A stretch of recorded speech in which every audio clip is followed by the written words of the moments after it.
Selamat hari Minggu. Selamat kita menikmati ibadah kita bersama dengan keluarga-keluarga kita. Selamat kita menikmati perjumpaan kita dengan Tuhan, terutama dalam diskusi firman Tuhan yang akan kita lakukan saat ini. Mari kita buka satu ayat di dalam Mazmur 17 ayat yang ke-15. Tetapi aku dalam kebenaran akan kupandang wajah-Mu, dan pada waktu bangun aku akan menjadi puas dengan rupa-Mu. Mazmur 17 ini menjadi ungkapan isi hati dari Daud yang waktu itu sedang mengalami suatu masalah. Dia mengalami ada orang-orang yang memberontak, yang melakukan kekerasan, mengepung, tidak menunjukkan belas kasihan. Daud sendiri bahkan menyatakan bahwa mereka seperti singa yang siap menerkam. Tentu ini masalah yang tidak ingin kita alami sebagai dalam kehidupan kita sehari-hari. Tentu masalah apapun yang kita hadapi tidak ingin kita alami dalam kehidupan kita sehari-hari. Apa yang kita bisa pelajari unik dari respon Daud dalam Mazmur 17, Daud tidak memfokuskan diri untuk membela diri. Daud tidak memfokuskan diri untuk memikirkan bagaimana bisa menang terhadap orang-orang yang tadi yang disebutkan berperilaku jahat terhadap dia. Tetapi nyata sekali dalam Mazmur pasal 17 bahwa Daud memfokuskan diri untuk mengecek atau menjadikan dirinya benar di hadapan Tuhan. Dia berfokus kepada bagaimana tinggal dalam kebenaran, tinggal dalam firman Tuhan. Selanjutnya dia percaya Tuhannya akan bertindak. Dia percaya Tuhannya tidak akan berubah setia dan akan melepaskan dia dari segala masalah yang sedang dihadapi. Jadi kita berbicara tentang fokus yang berbeda dengan apa yang mungkin secara natural kita keluarkan dalam ketika kita menghadapi masalah yang sama seperti yang Daud alami.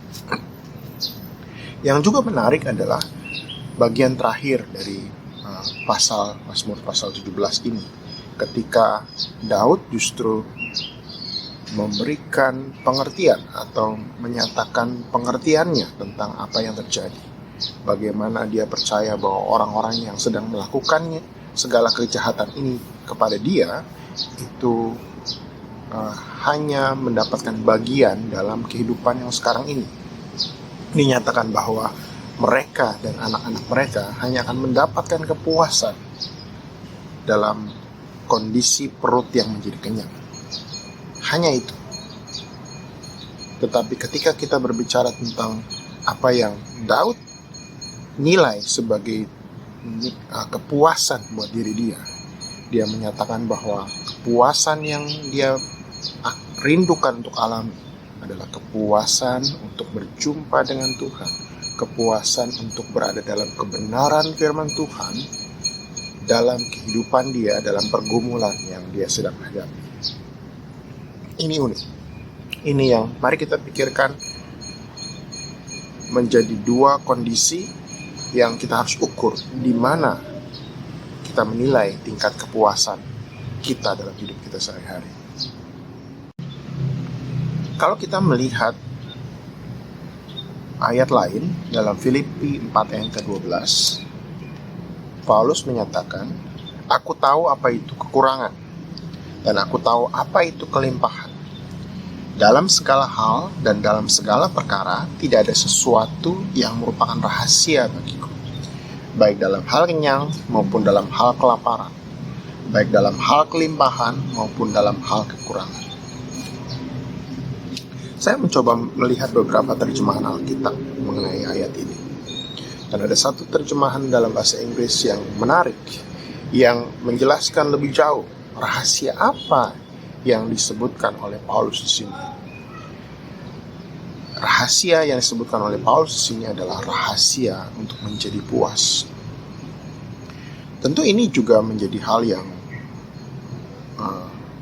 mungkin kontroversial, karena kalau kita lihat, kalau kita mengerti dalam pemikiran kita, biasanya kita menjadi puas ketika kita selesai menyantap suatu makanan yang enak, yang mungkin belum pernah kita nikmati atau favorit kita.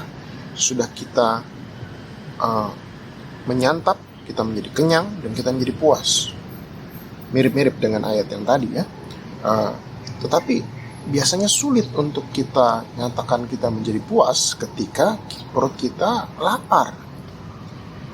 Contoh ya, misalnya ketika kita tiba-tiba terbangun malam hari dan perut kita lapar, kita mencoba menahan diri untuk tidak makan sampai pagi harinya, ada kemungkinan kita tidak mudah untuk tidur kembali. Kenapa? Karena perut kita sedang lapar. Bagaimana kita bisa mengalami kondisi kita siap untuk tidur kembali ketika perut kita lapar?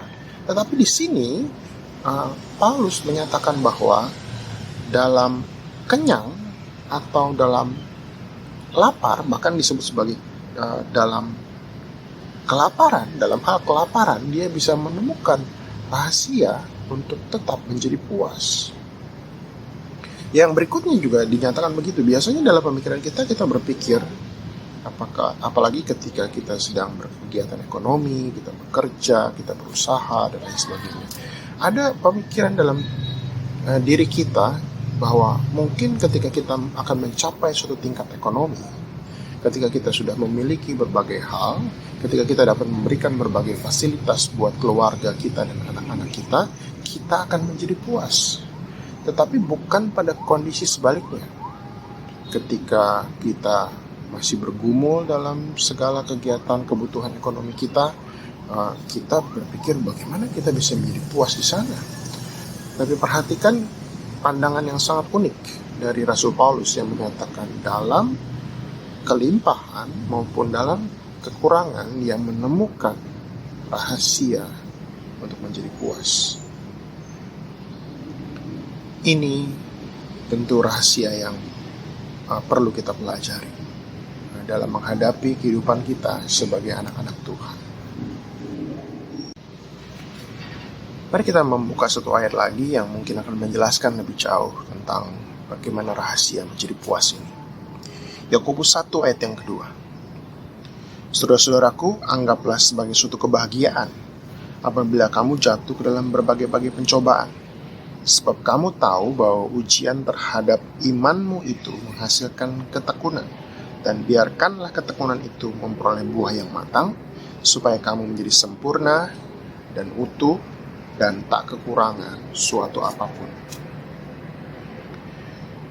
Yakobus mempergunakan suatu kata yang lalu diterjemahkan ke dalam Alkitab Bahasa Indonesia, yaitu kata anggap. Kata anggap itu berarti memandang sebagai. Jadi kalau kita melihat bagaimana kata ini berarti meletakkan sudut pandang kita sedemikian rupa, ketika kita melihat sesuatu, kita memiliki arti tertentu terhadap apa yang sedang kita evaluasi atau yang sedang kita pandang tersebut. Jadi Yakobus memberikan kita nasihat untuk memandang pencobaan sebagai kebahagiaan. Sedemikian rupa sehingga kalau kita berhasil melakukan ini, ada proses yang terjadi, ujian terhadap iman yang menghasilkan ketekunan yang memperoleh buah yang matang, sehingga kita mencapai rencana Tuhan, yaitu menjadi sempurna, utuh, dan tidak kekurangan suatu apapun. Tapi bagaimana kita memandang kesulitan sebagai kebahagiaan? Bagaimana kita memandang kesakitan sebagai kebahagiaan? Gimana kita memandang kekurangan sebagai kondisi yang tidak mempengaruhi rasa puas kita? Bagaimana kita merasa mengalami kelaparan dan juga tidak mengurangi nilai puas dalam diri kita? Ada seorang hamba Tuhan yang mencoba menjelaskan pengalamannya melahirkan 4 anak. Seorang ibu ini menyatakan bahwa seperti suatu rasa bahagia yang dialami ketika dia siap untuk bertemu anak-anaknya pertama kalinya. Tentu maksudnya adalah proses persalinan. Dia mengerti ketika dia sudah mengalami 4 kali proses ini, setiap kali proses dia mengerti bahwa proses melahirkan akan menyakitkan.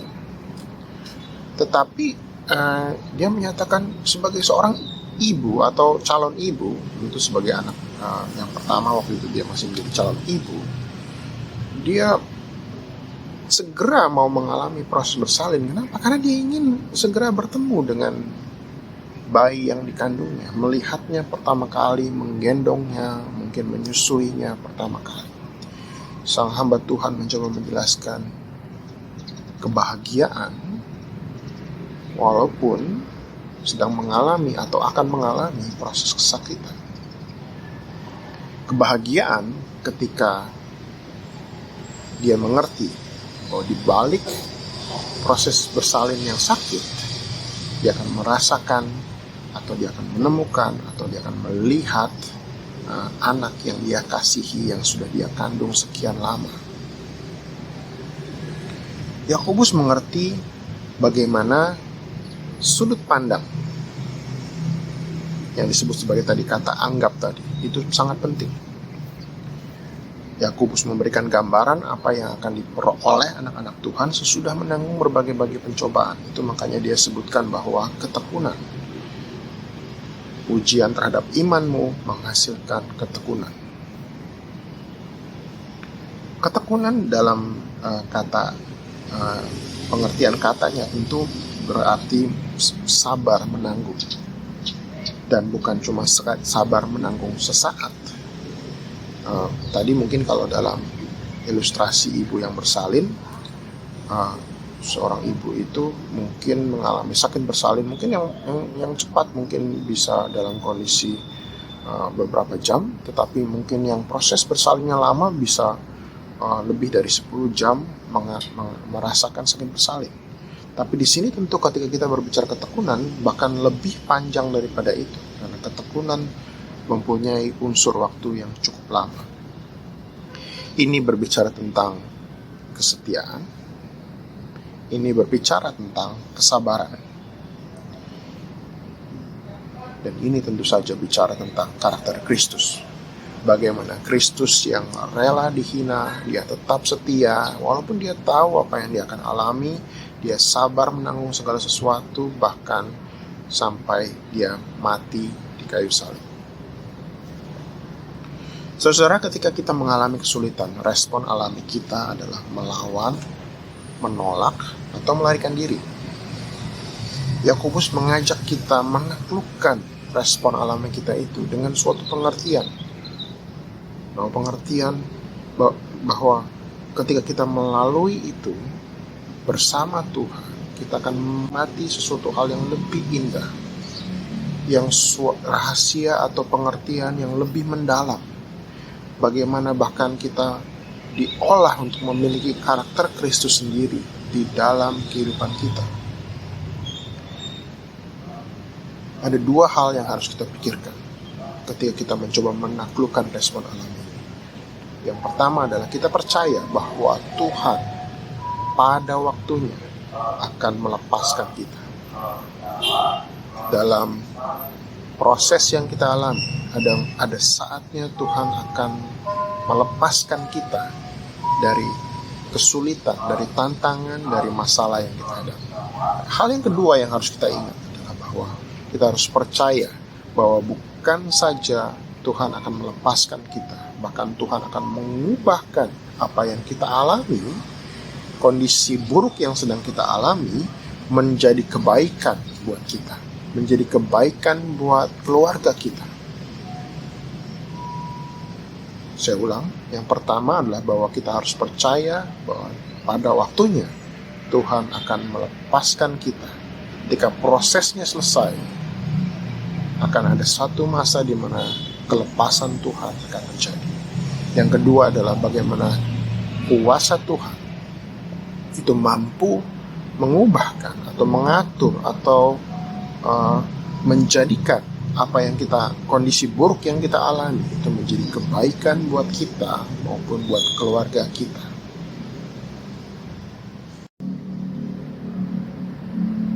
Roma 8 ayat 28 berkata, kita tahu sekarang bahwa Allah turut bekerja dalam segala sesuatu untuk mendatangkan kebaikan bagi mereka yang mengasihi Dia, yaitu bagi mereka yang terpanggil sesuai dengan rencana Allah. Bapak, Ibu, Saudara, bisa saja kita mengalami takut, kita mengalami kecewa, kita mengalami marah, kita mengalami bingung, tidak tahu apa yang harus dilakukan. Percaya pada Tuhan, itu juga berarti kita dapat mencurahkan isi hati kita kepada Dia. Ketika kita merasakan frustrasi tadi, ketika kita merasakan takut, kecewa, marah, dan bingung, nyatakan itu kepada Dia. Mazmur 13 ayat yang kedua memberikan contoh apa yang dilakukan pemazmur ketika dia mengalami kondisi ini. Dia menyatakan, berapa lama lagi Tuhan Kau lupakan aku terus menerus? Berapa lama lagi Kau sembunyikan wajah-Mu terhadap aku? Ini curahan isi hati dari seorang pemazmur, bahwa ketika dia mengalami masalah, ada kalanya dia akan merasa sepertinya Tuhan tidak menyertai, sepertinya Tuhan kok melupakan, sepertinya Tuhan menyembunyikan wajah dari dia yang sungguh-sungguh rindu untuk mencari kelepasan daripada Tuhan, pertolongan, jawaban dari Tuhan. Tapi perhatikan bahwa ketika kita melakukan ini dan kita percaya bahwa Tuhan mendengar setiap doa-doa kita, seperti itu pemazmur kemudian menemukan bahwa imannya dikuatkan. Bahwa ketika dia berdoa, kita percaya seperti Tuhan Yesus berdoa di Taman Getsemani. Ketika dia akan mengalami kondisi yang sangat berat, dia datang pada Tuhan, dia datang kepada Bapa, dia datang untuk berkata, Bapa, jika boleh, cawan ini lalu daripada aku. Kita tahu yang diperoleh oleh Tuhan Yesus adalah kekuatan. Sedemikian rupa, kalau kita datang pada Tuhan juga dalam masa-masa kelemahan seperti ini, Tuhan akan menyelamatkan kita, Tuhan akan memberikan kekuatan kepada kita. Sedemikian rupa sehingga Mazmur 13 ayat yang kelima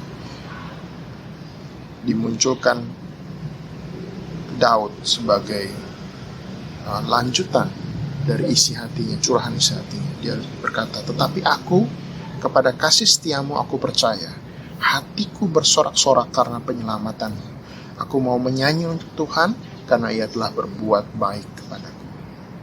Jadi perhatikan dalam satu rentetan Mazmur yang sama, ada saat-saat di mana dia menyatakan dengan jujur apa yang dia alami. Tapi ada saat juga ketika Daud kembali menyatakan imannya kepada Tuhan yang kasih setianya dia percaya, kepada Tuhan yang akan kirimkan penyelamatan, kepada Tuhan yang selalu berbuat baik kepada dia. Ini rahasia, saya percaya ini rahasia untuk menjadi puas. Bukan karena tidak pernah ada masalah, bukan karena tidak pernah mengalami kesakitan atau tidak pernah mengalami tantangan dalam hidup kita, tetapi karena kita bisa tetap tinggal damai, kita bisa tetap tinggal jujur dalam hadapan Tuhan. Ketika kita mengalami segala tantangan, segala proses, segala kondisi seperti dialami oleh Daud, Paulus dalam ayat-ayat yang baru saja kita baca. Kita percaya Tuhan tidak pernah tertidur dan pemeliharaannya ya dan amin dalam hidup kita. Dia selalu hadir menguatkan dan menggendong kita bahkan dalam masa-masa di mana kita sepertinya tidak mengalami kehadiran Tuhan. Dia tahu apa yang kita bisa tanggung. Dia tahu apa yang membuat kita menjadi lebih kuat, lebih indah dalam mengikut Tuhan. Dia mengizinkan kita mengalami itu untuk proses yang semakin indah dalam rencananya. Menjadi puas bukan berarti kita tidak merindukan perubahan. Bukan berarti kita tidak mengusahakan perubahan. Menjadi puas itu bukan berarti kita tidak mengusahakan hari depan yang lebih baik. Dalam diskusi Komsel pasangan muda, kita cukup banyak berdiskusi tentang kegiatan kita, usaha kita, pekerjaan kita, gagasan wirausaha untuk mengubah hari depan kita menjadi lebih baik. Menjadi puas bukan berarti kita menghentikan usaha-usaha kita itu, atau menjadi puas bukan berarti bahwa usaha-usaha kita tadi melanggar firman Tuhan. Kita percaya dalam segala hal yang kita lakukan ada bagian yang harus kita kerjakan, ada bagian yang kita percaya Tuhan akan juga mengerjakan sebagai totalitas karya Tuhan di dalam kehidupan kita ataupun di dunia ini secara umum. Kita percaya menjadi puas adalah kita mengerjakan bagian kita dengan sepenuh hati, dengan kita melakukannya, mencintai pekerjaan kita, melakukannya buat Tuhan hari demi hari, dalam kesetiaan, dalam ketekunan, menghadapi segala tantangan dalam pekerjaan, wirausaha, dan lain sebagainya, tetap setia melakukan firman Tuhan, tetap berkorban, tetap mengasihi. Menjadi puas adalah kita menikmati apa yang Tuhan beri hari ini sambil menunggu apa yang akan Tuhan beri sesuai dengan firman-Nya pada hari yang akan datang, pada saat waktunya Tuhan. Jadi apa yang kita harus lakukan? Kita tidak berfokus kepada apa yang belum datang, tetapi apa yang kita miliki hari ini, kita mengucap syukur. Apa yang kita alami hari ini, kita mengucap syukur. Karena di dalam apa yang kita nikmati hari ini, dalam kualitas berkat atau kuantifikasi berkat yang kita peroleh hari ini, kita percaya itu cukup buat kita dan itu cukup buat keluarga-keluarga kita. Mari kita mengucap syukur apa yang kita miliki hari ini, karena itu datang dari Tuhan. Yesaya 53 ayat yang 11 menyatakan, sesudah kesusahan jiwanya, ia akan melihat terang dan menjadi puas. Dan hambaku itu sebagai orang yang benar akan membenarkan banyak orang oleh hikmat-Nya, dan kejahatan mereka Dia pikul. Tuhan menjanjikan terang di balik kegelapan. Tuhan menjanjikan kemenangan di balik penderitaan. Tuhan menjanjikan bahwa ketika kita mengerti ini dalam sepenuhnya makna rahasia, menjadi puas. Yakobus menyatakan kita tidak akan kekurangan suatu apapun. Kita percaya, kita tahu bahwa ketika Tuhan Yesus datang ke dunia, Dia mempraktekkan hal ini. Dia menjadikan semua hal ini bukan lagi tataran konsep, bukan lagi teori, tetapi fakta. Ketika Dia sendiri setia menanggung segala sesuatu, segala hal tantangan, segala hal hinaan, segala hal yang Dia penolakan yang Dia harus alami dari orang-orang yang ingin Dia rangkuh, Dia ingin menyatakan kasih. Semua itu Dia tanggung. Tetapi firman Tuhan menyatakan bahwa sesudah Dia mengalami itu semua, ada kemenangan di balik penderitaan, ada terang dan ada kepuasan yang Bapa berikan kepada Tuhan Yesus sebagai pribadi yang menjadi contoh buat kita semua. Melalui kesulitan, melalui penderitaan, ada karunia Tuhan, ada kemenangan daripada Tuhan, ada keselamatan daripada Tuhan. Saya beberapa kali memberikan contoh dari si hamba Tuhan yang satu ini. Beliau adalah seorang penulis lagu rohani yang sangat produktif. Dalam umurnya yang Tuhan berikan di muka bumi, ada 8.000 lagu yang sudah dia tuliskan. Kita tahu kondisinya, beliau adalah buta dari sejak umur 6 bulan. Ada suatu penyakit yang dia alami, ada kesalahan pengobatan yang dia terima sehingga dia harus buta dari umur 6 bulan.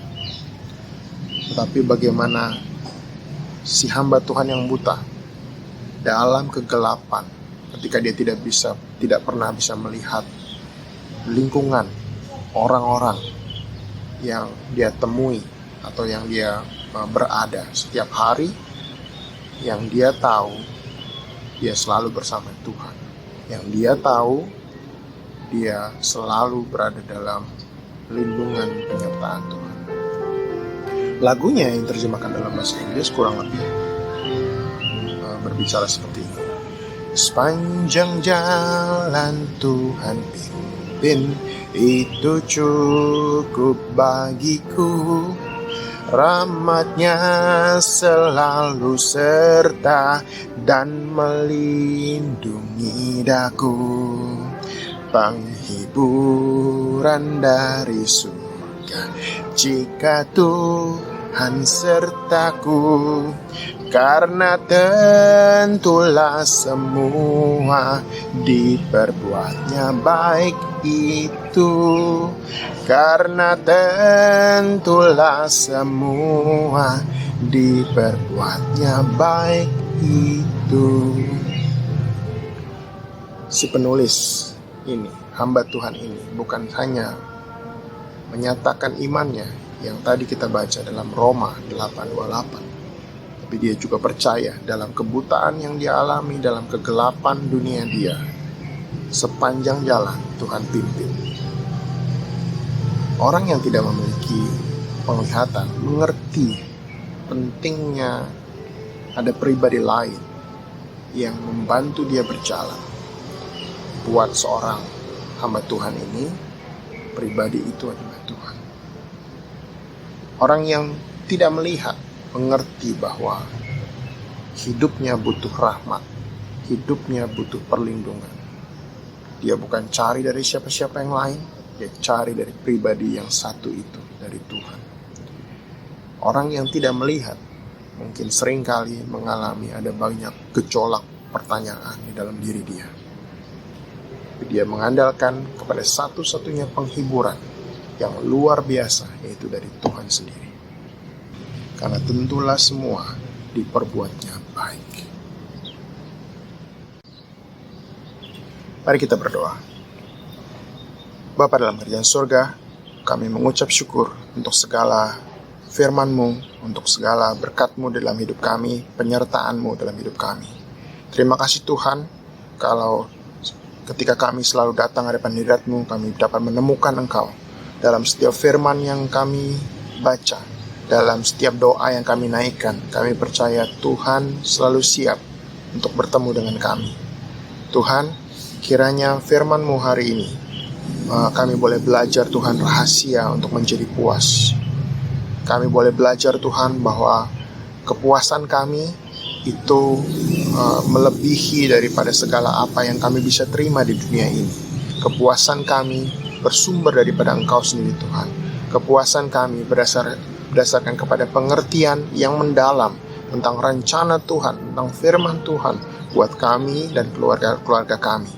Tuhan, biar kami boleh belajar seperti Daud, biar kami boleh belajar seperti Paulus, yang dalam segala kondisi dapat merasakan puas, mengucap syukur kepada Tuhan karena mereka semua percaya hidup mereka, kondisi yang mereka alami itu menjadikan mereka makin indah di dalam Tuhan.